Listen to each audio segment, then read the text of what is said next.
Hello, hello, hello.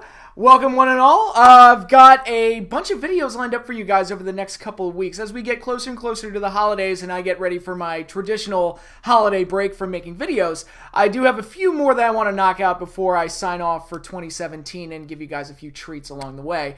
So be on the lookout for some of those videos. Those will include my final Wrestle Kingdom review for 7 and 8. Another Star Wars review, a couple of end-of-the-year awards things for professional wrestling, another top 10 video, a bunch of stuff lined up. So, like I said, be on the lookout for all of that. And this first video in December is going to have the top 10 matches for the month of November 2017. But before I get into that, I want to talk about something that happened this week, specifically something that happened on Monday Night Raw, and that was the official debut of Woken Matt Hardy. We now have the Broken Universe, which I guess will now be called the Woken Universe, being let loose on WWE main roster programming, which I've got a couple of feelings about. Those of you who've watched my videos regarding Broken Matt Hardy and those characters and that whole setup that they did, the Final Deletion, Tag Team Apocalypto, The Great War, Delete or Decay, all of that crazy stuff. I was a fan of it. It was weird, psychotic, and crazy, but I liked it, and it was the only thing TNA's done in years that has gotten people talking, and of course they ended up letting it go, because sure, why not? But it was something that I really enjoyed, and something that brought a creative spark to TNA, something that they'd been lacking for years. And I thought it was a great reinvention for Matt Hardy himself, and really showed that even at this stage of his career, he's got some creative juices left in him, and for him to, I mean, I don't know what the inspiration was for this or where he got this from, with the accent and the way these things that he does are shot and the way he speaks, the things he says, Mr. McMahon and the Lake of Reincarnation and Skarsgård, the dilapidated boat, Vanguard 1. I will pop like a bitch if Vanguard 1 shows up on Raw. So there's a wealth of creativity that's in these, you know, the broken / woken characters. And I think having it on mainstream WWE is a really good idea. And I think, according to reports, again, you take everything you read on the internet with a grain of salt, but supposedly Matt Hardy is going to get creative control over his promos and like the overall direction of the character, which I think is good. Obviously, Matt Hardy came up with a lot of the best stuff for the Broken Matt Hardy character and came up with a lot of the things that got it over and all the catchphrases and the delete, delete, delete, all that stuff. So I think putting Matt Hardy in charge and making him the brain trust of handling that character is the best way to go, if that's what they're doing. As with anything that was over in another place and comes to WWE, there's always that fear that they're not going to know how to handle it. I especially think back to the early 2000s after WCW had closed and they started bringing in things like the NWO and Goldberg and Scott Steiner, and there are a lot of other factors that went into why those things didn't really work, but things like in Goldberg's case, they didn't book him like the overly dominant monster, so it didn't work.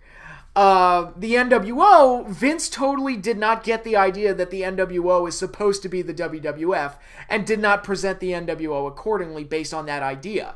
I had the idea when NWO shows up on the first night, they come out to a ticker tape parade and Vince gets in the ring with them and hugs them and says, "Guys, we did it. I had a plan and you executed it. And boys, we got it done. WCW is dead." That would have been my idea, but Vince never understood or didn't want to accept that the NWO is the WWF, WWE. It's why at WrestleMania 33, the NWO comes out to help Sting, which makes absolutely no sense if you think about it. It only makes sense if you look at it from the mindset of WWF Monday Night War and WCW Monday Night War, but there's a lot more nuance to it, especially when Sting's greatest feud during that time period was with Hogan and the NWO. And like I said, the NWO is supposed to be the WWF, and Vince doesn't want to accept that. But in any case, so yeah, there's always that fear that Vince is not going to know how to handle ideas that he didn't create. And Woken Matt Hardy, Broken Matt Hardy, whatever you want to call it, is one of those things. I'm scared to death that Vince is going to get his hands on it and present something that's a watered-down version of something that was cool and something that really displayed the true abilities of a Matt Hardy, because him and Jeff playing the Hardy Boys in 2017 isn't working. It just doesn't work. They're supposed to be... The Hardy Boys are designed to be these hip, hot, young, exciting guys, and I think they're both in their 40s now, and it doesn't really play as well. It's like when DX was around in 2006, acting like the immature jackasses they were in 1997. It was cool when you did it in 97. Doing it in 2006, kind of lame. Significantly lamer than what you were doing back then too. So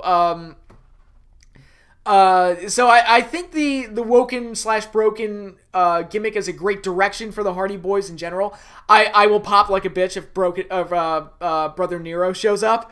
That'd be great. But again, it's something that has to be handled with care, and it's something that you gotta let Matt come up with this shit, because I think he's the only one that gets it. I think Matt Hardy is the only one that fully understands what this gimmick is all about and why it works. You gotta give him the reins and let him come up with his own shit. And WWE is somewhat notorious for scripting promos word for word, and Vince having final say on everything, and them controlling every little facet of what goes on screen. And to me, the Broken/Woken gimmick is something that works best when you let the performer just go off and do whatever the hell he wants to do. I think pairing him up with Bray Wyatt for a feud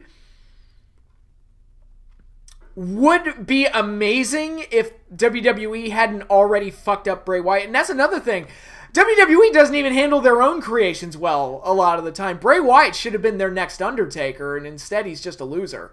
And he's damaged goods at this point. I mean, to me, let's assume they never fucked up Bray Wyatt, and they booked him well all the way through. Broken Matt Hardy versus Bray Wyatt at WrestleMania is something I would love to see, and let them have like a final deletion style of match. I would totally be down for that. Something like the Great War or Tag Team Apocalypto, or again, something like it. I'd be totally down for that. Unfortunately, they've kind of ruined Bray Wyatt at this point, so that same level of excitement is not there. So them doing the feud now is probably for the best. I would hope at this point, because like I said, they've already ruined Bray, I would hope they would just let Broken Matt Hardy go over and then build him up into something bigger and better from there.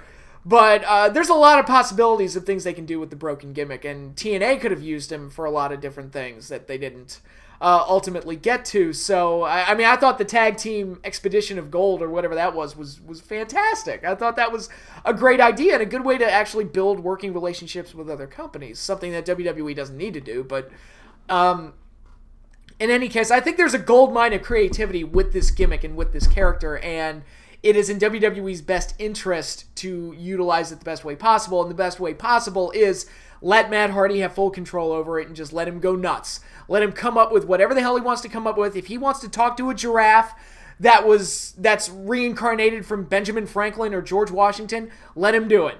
Because that's the only way it's going to work. You just got to let him fly with it and let him come up with whatever he wants to come up with. And if it works, it'll work like gangbusters. If he wants Brother Nero to get into a boxing match with a fucking kangaroo, let him do it. Just whatever he wants to do. And yeah, so I'm excited about the possibilities of the Woken gimmick being used in the WWE. I just hope it's done well. And because I think if it's done well, I think it could be something really entertaining and something really special and something that'll make a lot of people go, what the fuck? But in any case, that'll be a week-by-week thing. We'll see how it goes. So, from there, let's go into the top 10 matches for November 2017. Let's pull up my list. Got it right here. Okay, brand of the month. I'm going to give that to NXT, largely on the strength of their last TakeOver special, the return of War Games, and other great matches involved in that show. So, for all of that, NXT gets my brand of the month. Number 10, Jinder Mahal versus AJ Styles for the WWE World Championship on SmackDown, the November 7th episode. Obviously, changes needed to be made for Survivor Series main event. Nobody, and I mean absolutely nobody, gave a shit about Lesnar versus Mahal. So, as we will see later in this list, going with AJ versus Lesnar was the much better move, and AJ winning the title. Good move as well. I think this match was Jinder's best match, and it was just cool to see AJ win the belt. So that was enough to... It's like, all right, I mean, it didn't really like elevate AJ or anything, because I viewed AJ as a bigger star than Jinder, even while Jinder was the champion. So it's not like... Yeah, I mean, it wasn't like a huge star-making moment for AJ or anything like that. It's just WWE finally accepting that the Jinder experiment wasn't working, and they went with the guy that probably should have been the champion post-WrestleMania. So, there's that. Number 9, Drew McIntyre versus Andrade, Cien, Almas for the NXT title from NXT TakeOver War Games. Very good match, shocking title change. And yeah, that's really, I think the title change is what kind of put it over the top for me, because I was totally not expecting one. And to get it, I was like, okay, you surprised me in a good way. You actually surprised me in a good way. So I'll give you some points for that. I enjoyed it. So yeah, really good match. It's a shame that Drew got hurt. That's unfortunate. But other than that, I thought the match was really good. Where am I? 10, 9, 8. Number 8. Roppongi 3K versus ACH and Taiguchi in the finals of the Junior Tag Team Tournament from New Japan Power Struggle 2017. Very good match. As I've said before, I think Roppongi 3K has been a great breath of fresh air and a great addition to the Junior Tag Team division. It's nice to be seeing fresh matches that isn't just the Young Bucks versus whoever they're feuding with, whether it be Roppongi 3K or Roppongi Vice or whatever. It's nice to be getting fresh matches like this, and I think Roppongi 3K fit in well, and I'm actually really excited to see Roppongi 3K versus the Bucks at Wrestle Kingdom. I think it could turn out really well and be one of the big sleeper hits of the show.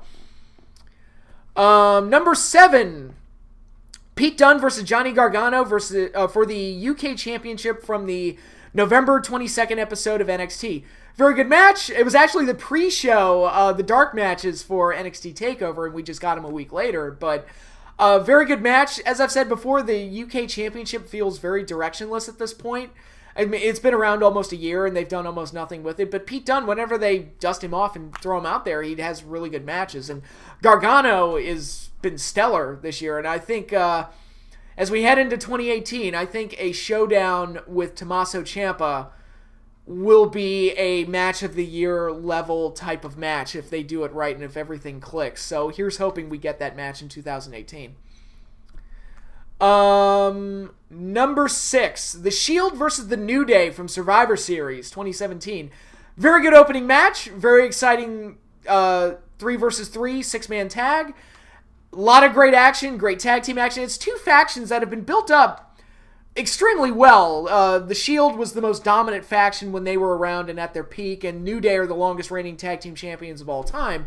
So putting them together in a Raw vs. SmackDown pay-per-view, even though I don't buy into the Raw vs. SmackDown thing, was a very good idea, and it gave us a very strong match on the show. One of the only strong matches on the show. So very good work there. Really enjoyed that match. Number 5, the Undisputed Era versus Sanity versus Roderick Strong and the Authors of Pain in a War Games match from NXT TakeOver War Games. As I said in my top 10 War Games video, it was not entirely like classic War Games, but it was close enough to where, you know, I'm the type that's been missing War Games for the last near 20 years. And to see at least somewhat traditional War Games again was really cool. The 2-ring setup was very cool. And the action was wild and crazy all the way throughout. So it was just a really fun match. And a nice kind of nostalgia feel to get something at least a little bit familiar to the old War Games. And all 9 guys worked their asses off and put together a really exciting main event. So good for them. Number 4, Hiroshi Tanahashi versus Kota Ibushi for the IWGP IC title from Power Struggle 2017. I mean, it's Tanahashi and Ibushi. You expect this to be really good. I mean, them on an off day is still better than 60% of what's out there today. So, yeah, very strong match. My only knock on is that I knew Tanahashi wasn't dropping the belt. So it lacked that dramatic element. But other than that, very exciting. Very good work from both guys involved. Tanahashi, still one of the best guys around. I know some people have said they had gotten sick of him in the main events and at that top spot, which is now held by Okada.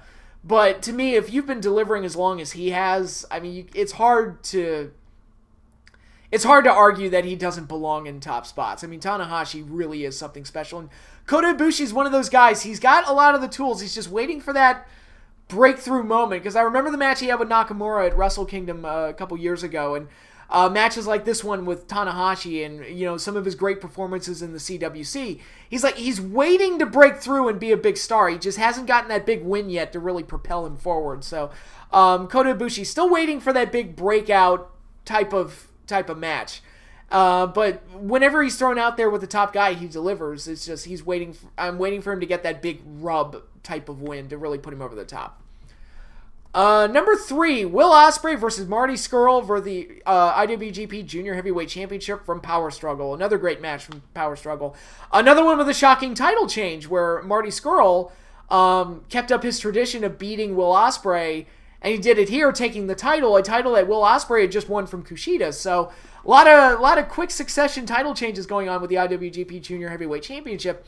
And it set up a very, very, very strong 4-way for Wrestle Kingdom 12. So very excited to see how that one goes. That's a 4-way title match, and typically I prefer title matches to be singles matches. But as I've said, if you're going to do a 3-way, 4-way, 5-way, 6-way, make sure that all the contenders belong there. And I feel like this 4-way, okay, all 4 of these guys belong in title contention, so I'm totally fine with this 4-way. So I'm really excited in seeing how it goes. But on this night, I thought Ospreay and Scurll had a very excellent match where they complemented each other perfectly. Number 2, AJ Styles versus Brock Lesnar at Survivor Series. It's the match that everybody wanted, and it's the match that everybody loved. It turned out pretty much exactly how we all wanted it to. The only knock I've heard on this match is that AJ got beat with one F5, which, as I've said before, I don't like it when every match becomes a goddamn finisher fest. So if you're able to have a great match without doing that, I think that's great. I thought they were. I thought their styles complemented each other perfectly, and Lesnar looked motivated in this one. And I felt like they told a good enough story where it didn't need to turn into that finisher festy style. And also, I've resigned myself to the fact that it's like, look, Roman's going to beat him at WrestleMania. We know this. Roman's going to be the one that kicks out of the F5. I know. I just know. We all know.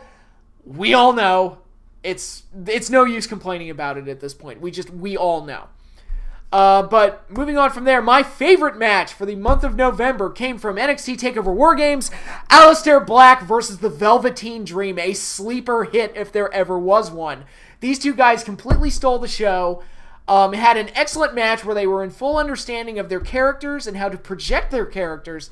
Velveteen Dream, for a guy who's only been in the business for 3 years, for him to have this level of understanding of how to perform and how to project his character is astounding to me. He looks like a fully polished guy that could be on the main roster now. And for him to have only been in the business for 3 years, I think it's like, damn.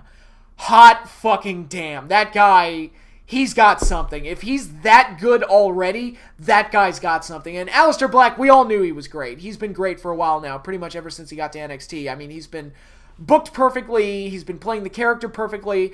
The feud they had going was based on something very small but understandable, and one that was kind of funny to me because Velveteen Dream's whole thing is acknowledge me and say my name when his name isn't really a name, which I thought was kind of funny. So it had that aspect to it. I don't know if anybody else but me thought that was funny, but it worked for me. And you got a nice payoff at the end. After Black beat him, he said his name. And so you got like some closure to that story. And I thought the stock of both men rose significantly after that match. And I think if Velveteen Dream wasn't somebody that, was a fixture in their major plans moving forward, he probably should be after that match. I think there's a huge upside to that kid, and really happy to see that type of a performance out of him. So those are my top 10 matches for the month of November, and that is it for this video. So like I've said before, like, subscribe, follow me on Twitter. The link is in the description. Hit the little bell there in the corner to make sure that you receive all of my new videos. And be on the lookout for all of my videos coming in December, because there's going to be quite a few, and they're going to close out 2017, hopefully fairly strong before I take my break. And yeah, I got a bunch of stuff to look forward to. But I'm signing off now, and adios, adios, adios.